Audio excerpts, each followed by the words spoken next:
Hi guys, are you going to write IELTS anytime soon? Keep watching.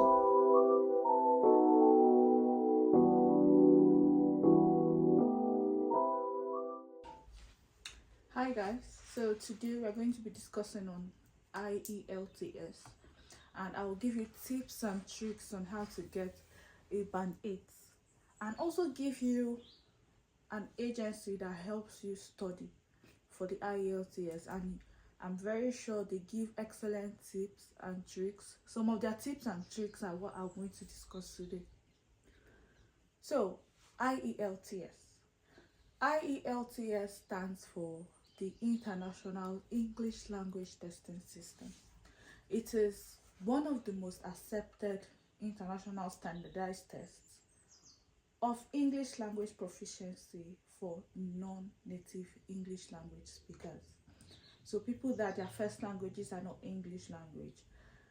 Countries that their first language are English language usually tell them to write IELTS in order to either study or work in those countries.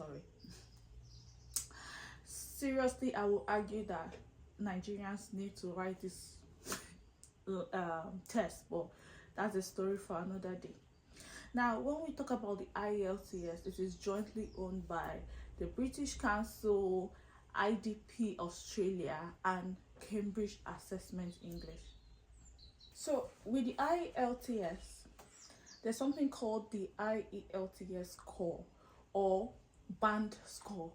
So, it is an important criteria that is set by English language speaking countries to allow immigrants to come to their countries to either study or work. Now, when it comes to the IELTS scoring system, the scale is between 0 to 9. So you have IELTS band score 9, IELTS band score 8, IELTS band score 7, up until IELTS band score 0. Now, if you have an IELTS band score 9, you're regarded as an expert.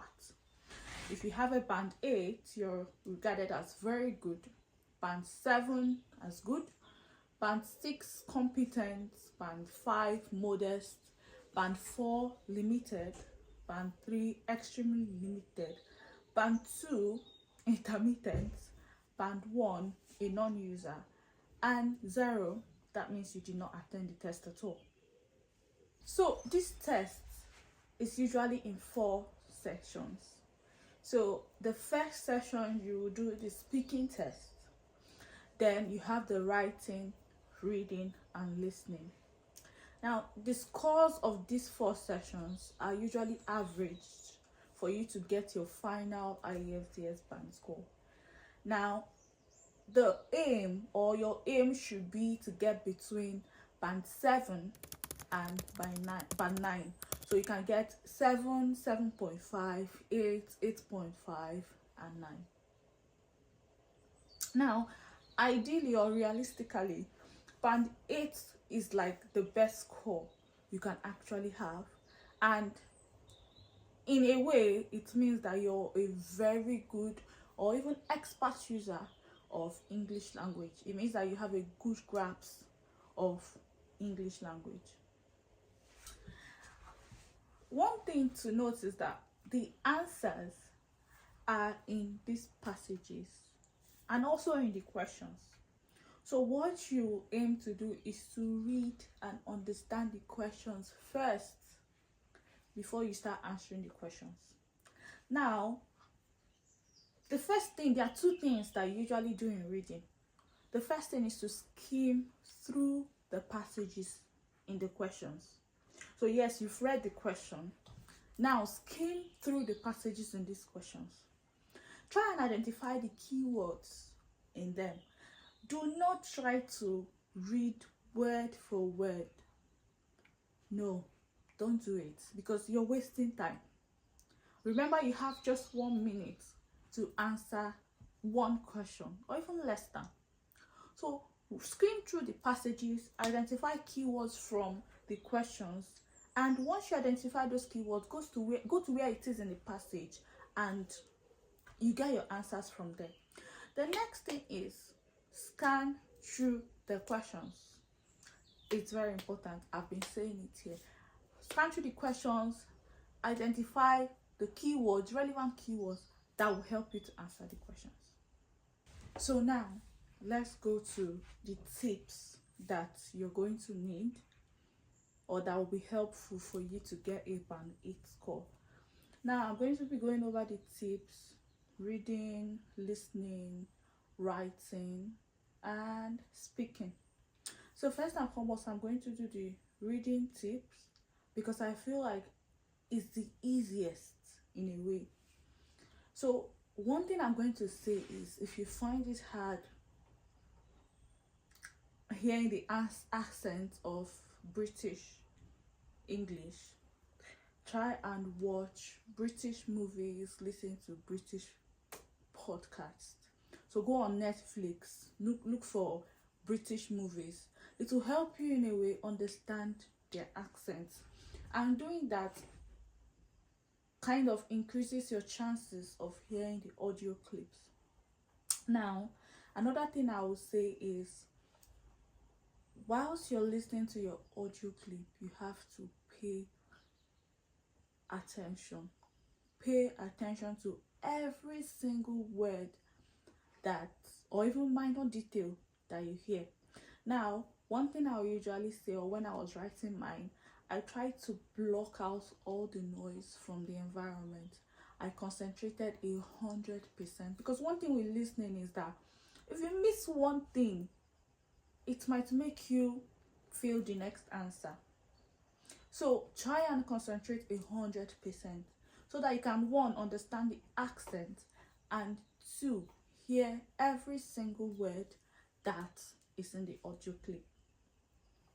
The next thing I will say is, before you start watching or listening to the audio clip, try and scan through the questions. You have about 1 minute before the audio clip starts, so just scan through the questions. It will give you an idea of what to expect. Now, the audio clip plays according to the questions that has been asked. So the first second of the audio clip gives you the first answer. You know that the next thing the audio clip will say is the next answer. So that's one thing you should also note. So scan through the question, so that as you're listening and hearing, you're seeing that, okay, this is the answer for this. This is the answer for this. Now, one thing about the audio clip is that it's not verbatim.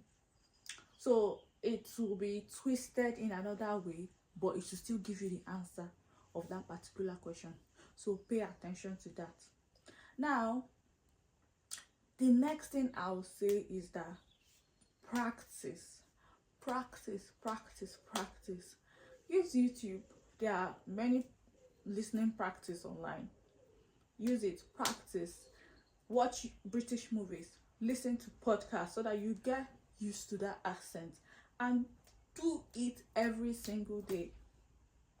Once you know that your IELTS exam is in a month, it's in 2 weeks, it's in 3 weeks, try and do it every single day until you write your IELTS. It's going to help you a whole lot. The next one is the reading tips. So for you to achieve a Band 8 in your reading, for me, I would say reading is really hard. It's really hard because of the time constraints. So you have about 40 minutes to answer about 40 questions. So you have about 1 minute or even less than 1 minute to answer a particular question. And you have a passage that you have to read before you even answer the questions. So for me, reading was one of my hardest, but when I was doing it, it was quite easy. So one thing I will advise is try and read newspapers, books, magazines. Just try and read. This will help you improve your grammar, it will help you improve your fluency, and it will help you improve your vocabulary. Now, one thing with reading passages is that it's kind of like big. So what this practice of reading newspapers, books, magazines will help you do is that it will help you connect sentences, and this in turn helps you improve your understanding. So for the speaking, you have to speak confidently. Even if you're saying nonsense, say your nonsense confidently. Do not stutter, do not hesitate. You see, when we say and I was saying no, don't do that.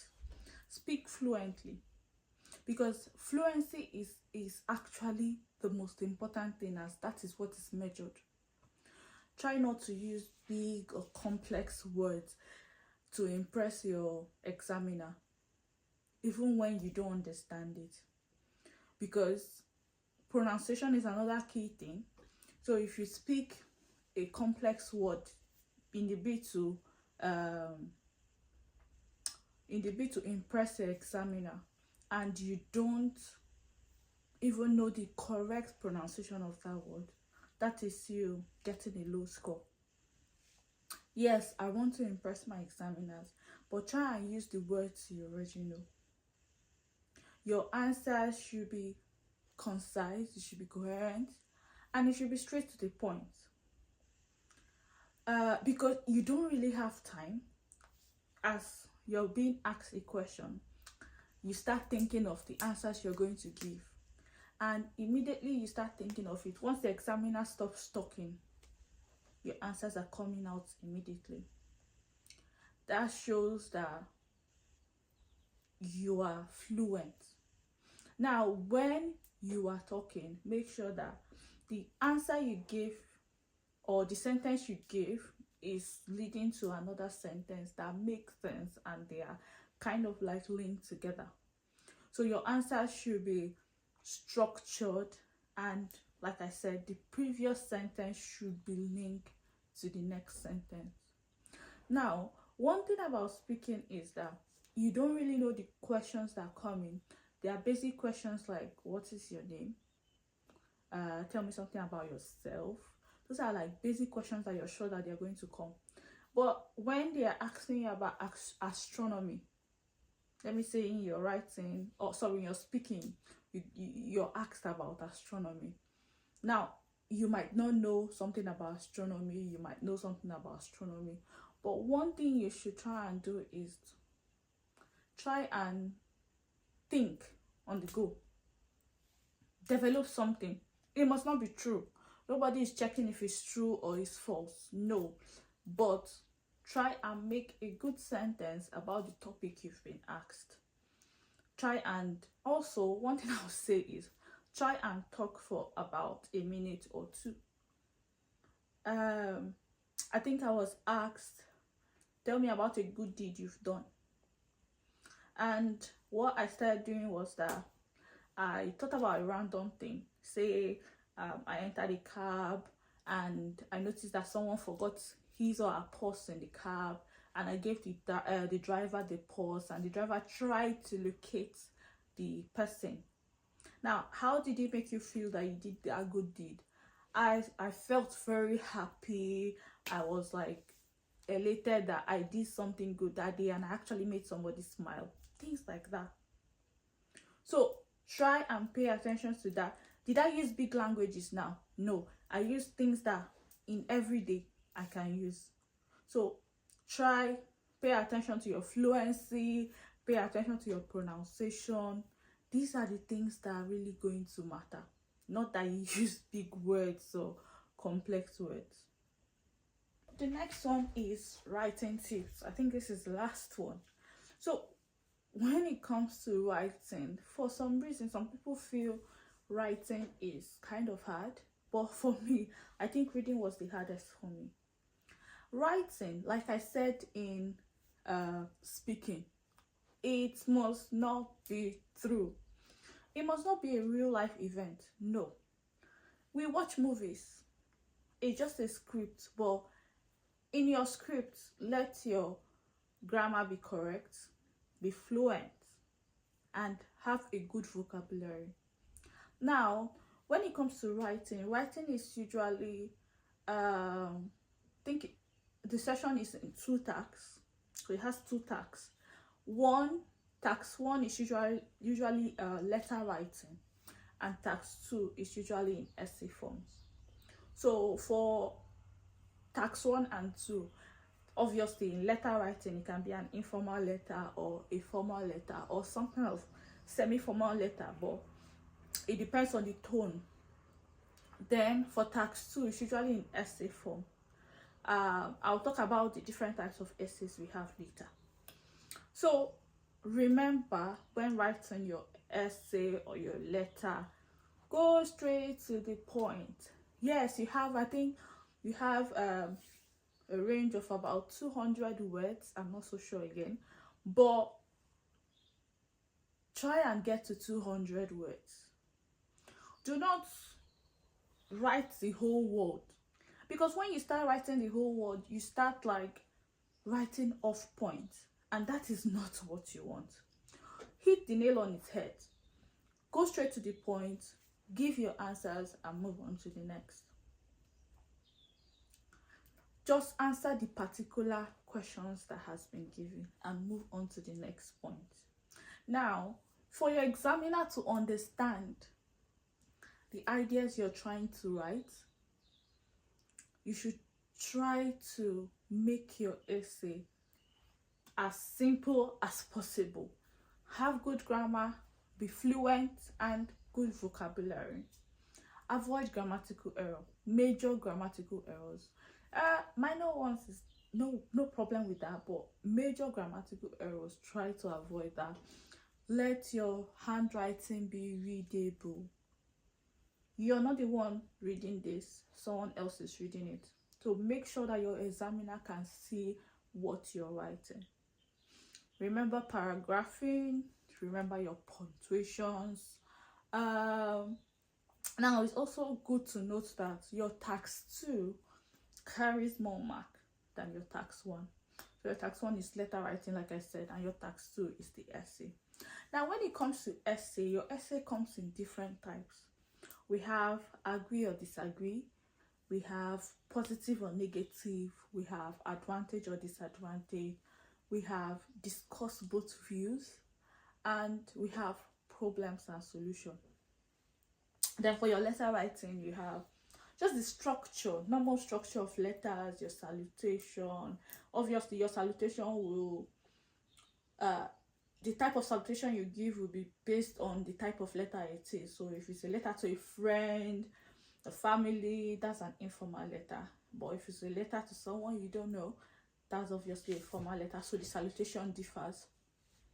Then if somebody you've met before, that's kind of like a you've met the person before, but you don't really know the person, so that's like a semi-formal letter, something like that.